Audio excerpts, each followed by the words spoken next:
हम अपनी हिस्ट्री की सीरीज़ को कंटिन्यू करते हैं। आप देख पा रहे हो यह हमारी 13वीं वीडियो है और वीडियो में एंड तक ज़रूर बनी रहिए क्योंकि यह वीडियो आपके लिए बहुत इंपॉर्टेंट होने वाली है। इस वीडियो से आपको एक ना एक क्वेश्चन आपके एग्जाम में देखने ज़रूर मिलेगा।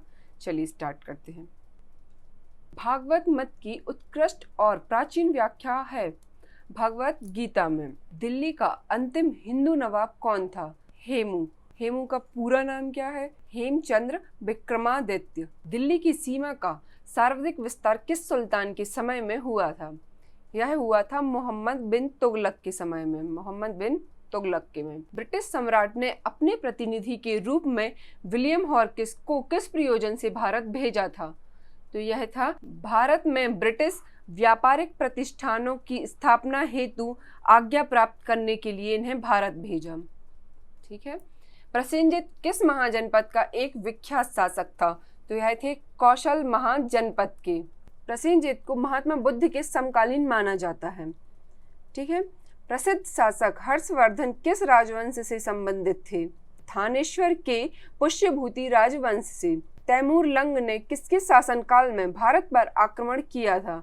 नसरुद्दीन महमूद शाह के शासनकाल में। और यह आक्रमण कब किया था यह भी इम्पोर्टेंट है। तो यह हुआ था 1398 में। आर्यों की भाषा संस्कृत थी एवं आर्यों के समय समाज में कौन कौन से वर्ण थे? तो यह थे ब्राह्मण, क्षत्रिय, वैश्य एवं शूद्र। 1175 ईस्वी से 1206 ईस्वी तक भारत पर किस विदेशी शासक ने लगातार आक्रमण किए? तो यह है शाहबुद्दीन मोहम्मद गौरी ने। तारीख-ए-फिरोज शाही की रचना किसने की थी? तो यह की थी जियाउद्दीन बरनी ने। तारीख-ए-फिरोज शाही एक पुस्तक है जिसमें सल्तनत काल के संस्कृति, समाज, राजनीति तथा शासन के प्रमाण देखने को मिलते हैं। प्रसिद्ध ऐतिहासिक पुस्तक मालविकाग्निमित्र के रचनाकार कौन थे? तो यह थे कालिदास।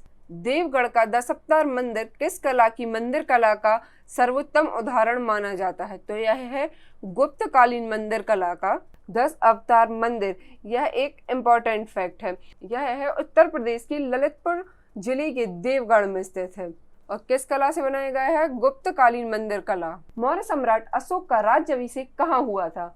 यह हुआ था पाटलिपुत्र में। किस प्राचीन भारतीय शासक को 100 युद्धों का विजेता माना जाता है? तो ये है समुद्रगुप्त। सोलंकी वंश के किस शासक के शासन काल में महमूद गजनवी ने सोमनाथ मंदिर पर आक्रमण किया था? भीम प्रथम के शासन काल में।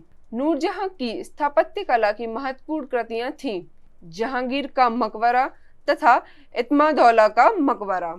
नंद वंशीय राजा घनानंद ने एक प्रतिभाशाली ब्राह्मण का अपमान किया था जो कालांतर में उनके विनाश का कारण बना। उसका नाम क्या था? यह थे विष्णुगुप्त, जिन्हें हम चाणक्य के नाम से भी जानते हैं। बौद्ध शब्दावली में धर्म चक्र प्रवर्तन से क्या निर्देशित होता है?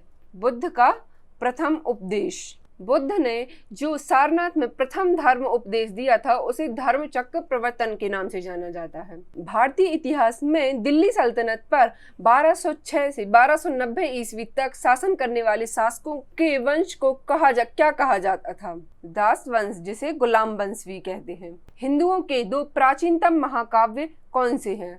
तो यह आप सभी जानते होंगे, रामायण और महाभारत। भारत आने वाला पहला चीनी यात्री कौन था? तो ये थे फहान। यह किसके शासनकाल में भारत आए थे? तो यह आए थे चंद्रगुप्त द्वितीय विक्रमादित्य के समय भारत आए और यह 450 ईस्वी में आया और 411 ईस्वी तक रहे। बौद्ध ग्रंथों पर भाष्य प्रस्तुत करने के लिए चौथी बौद्ध सभा किसके शासनकाल में हुई थी? तो ये हुई थी कनिष्क के शासनकाल में। 1175 ईस्वी से 1206 ईस्वी तक भारत पर किस विदेशी शासक ने लगातार आक्रमण किए? शाहबुद्दीन मोहम्मद गौरी ने। प्रसिद्ध इतिहास लेखक अल बरूनी का वास्तविक नाम क्या था? तो यह था अबू रेयान मोहम्मद। दिल्ली सल्तनत का अंतिम सुल्तान कौन था? तो यह थे इब्राहिम लोदी। अनंत वर्मन द्वारा निर्मित लिंगराज मंदिर कहाँ स्थित है? तो यह है भुवनेश्वर, उड़ीसा में स्थित है। मराठा साम्राज्य का द्वितीय संस्थापक किसे माना जाता है? तो यह माना जाता है बालाजी विश्वनाथ को। जैन मतावलंबियों ने किस आम बोलचाल की भाषा को अपनाया? प्राकृत अर्ध मगधी भाषा को। सर्वप्रथम किस शासक के द्वारा चलाए गए सिक्कों पर बुद्ध की मूर्ति के बने होने के संकेत मिलते हैं? तो यह है कनिष्क के। महाजनपदों में किस महाजनपद की राजधानी का नाम गिरिव्रज था? तो यह था मगध का, जो वर्तमान में राजगीर के नाम से जाना जाता है, जो कि बिहार पटना में स्थित है। ठीक है। कौटिल्य के अर्थशास्त्र में गुप्तचारों को क्या कहा गया है? गूढ़ पुरुष। बिंदुसार की मृत्यु के समय अशोक कहाँ का वायसराय था? तो यह थे उज्जैन के वायसराय। और बिंदुसार की मृत्यु कब हुई? तो इनकी मृत्यु हुई है 273 ईसा पूर्व। इस्लामी आचार विचार के कानून को क्या कहा जाता है? शरीयत। पृथ्वीराज चौहान के विरुद्ध मोहम्मद गौरी की सहायता करने के कारण किस शासक को देशद्रोही की संज्ञा दी जाती है? कन्नौज का जयचंद्र। कोणार्क उड़ीसा के प्रसिद्ध सूर्य मंदिर का निर्माण किस शासक के संरक्षण में हुआ? कोणार्क के सूर्य मंदिर से संबंधित हम कई क्वेश्चन अपनी स्लाइड्स में देख चुके हैं। बाबर ने अपनी आत्मकथा तुज़्क-ए-बाबरी किस भाषा में लिखी थी? तो यह लिखी थी तुर्की भाषा में। तुज़्क-ए-बाबरी, जिसे बाबरनामा के नाम से भी जाना जाता है। मुगल काल में जासूस और गुप्त सूचनाओं के संवाहक को क्या कहा जाता था? शिवाजी को स्वतंत्रता की भावना की प्रेरणा किसने प्रदान की थी? उनकी माता जीजाबाई और गुरु रामदास ने। वैशाली किस महाजनपद की राजधानी थी? वज्जी। पाटलिपुत्र में धनानंद से मगध का सिंहासन छीनने से पहले चंद्रगुप्त किस प्रदेशों को जीत चुका था? सिंध और पंजाब प्रांत को। कण्व वंश की स्थापना वासुदेव ने की थी और इस वंश का अंतिम शासक कौन था? सुशमी। रुद्रदमन के शासन काल में कौन सा स्थल शिक्षा का प्रमुख केंद्र था? तो ये है उज्जैनी। रुद्रदमन अपने शासन के अलावा एक बहुत बड़े ज्ञानी भी थे। इन्होंने सबसे पहले विशुद्ध संस्कृत भाषा में एक लंबा अभिलेख, जूनागढ़ अभिलेख जारी किया था। दिल्ली सल्तनत की सीमा का सर्वाधिक विस्तार किस सुल्तान के समय में हुआ? तो यह हुआ था मोहम्मद बिन तुगलक के समय। स्वतंत्र राजपूत राज्य मेवाड़ का सर्वाधिक प्रसिद्ध शासक कौन हुआ? यह थे राणा कुंभा, और इन्हें चित्तौड़ दुर्ग का आधुनिक निर्माता भी कहते हैं। संगीत राज इनकी महान रचना है, जिसे साहित्य का कीर्ति स्तंभ माना जाता है। कालानौर में राज्याभिषेक के समय अकबर की क्या आयु थी? यह थे 14 वर्ष के। मराठा राज्य के स्वतंत्र शासक के रूप में 1674 ईस्वी में शिवाजी का विधिवत राज्याभिषेक कहाँ हुआ था? रायगढ़ के दुर्ग में। किस पेशवा के समय मराठा संघ की समस्त शक्ति पेशवा के हाथों में आ गई थी? बाजीराव प्रथम के। भारत में ब्रिटिश व्यापारिक प्रतिष्ठानों की स्थापना हेतु आज्ञा प्राप्त करने के लिए आने वाला ब्रिटिश सम्राट जेम्स का पहला प्रतिनिधि कौन था? यह थे विलियम हॉकिंस। सल्तनत काल में बड़े पैमाने पर नहरों का निर्माण किसने करवाया? तो यह थे सुल्तान फिरोज तुगलक ने। भैरव किस संप्रदाय के प्रमुख आराध्य हैं? कपालिक संप्रदाय के। किस स्मृति से यह पता चलता है कि गुप्तकालीन न्याय व्यवस्था में न्यायालय के 4 वर्ग थे? नारद स्मृति से। कल्पसूत्र के रचनाकार कौन थे? भद्र बाहु। भारत में ब्रिटिश साम्राज्य के विस्तार के लिए सहायक संधि का अनुसरण किस गवर्नर जनरल ने किया था? तो यह किया था लॉर्ड वेलेजली ने। और सहायक संधि क्या है?